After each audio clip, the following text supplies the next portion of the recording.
what are some of the habits that could help our audience build a spiritual and financial wealth, both at the same time? Because as you said, often when you were at the Benedictine monks, it was like, ooh, money, it has this dirty, negative sensibility to it. How can we develop and expand our relationship both in the spiritual and the financial wealth at the same time?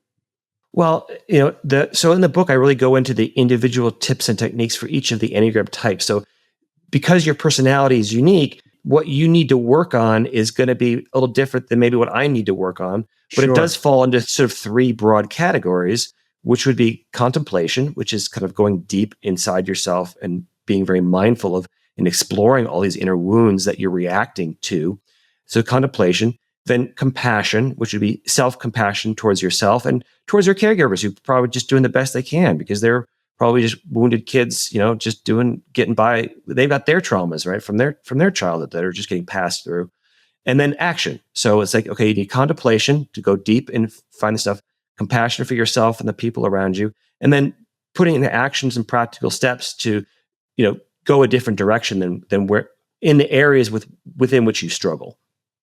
That's great. And for you personally, which type are you, if you may? I'm an Enneagram type 3, which it's called the achiever. I call them the race car because we're always gunning for the next achievement, looking for the gold star, trying to get the pat in the head. But we often leave our authentic selves in the dust because we're constant people pleasers, trying to change masks to get the approval of whoever we're in front of.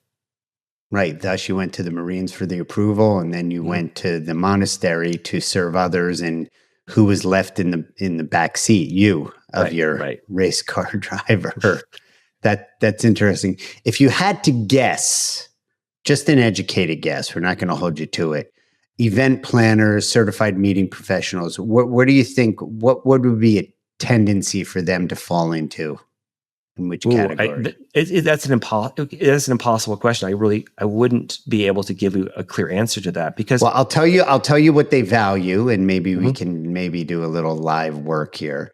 They value security, so it's not necessarily cybersecurity or a good combination lock on your locker in high school, but training and development to be able to have security in your job. Let's say. Yeah. They value experiences, and they value connection and community a great deal. Yeah. Well, I would say the type that most desires security will be type 6, which is often called the skeptic. I call them the family sedan because they want all the safety features possible. They want their greatest fear is not having support or guidance. So they want to be embedded in a system that gives them this little external an internal sense of security and structure. Those who like adventure are probably type 7s who, that they often are really excited about what's the big ideas and things like that. And those who they also might be type 2s, which are the helper. They're who are type 2s really value connection with others deeply. That would be probably the 3 most likely to be, event planners in this world. But it could be any type, really. Probably not type 5s, probably not type 4s, but the rest could be also in the mix.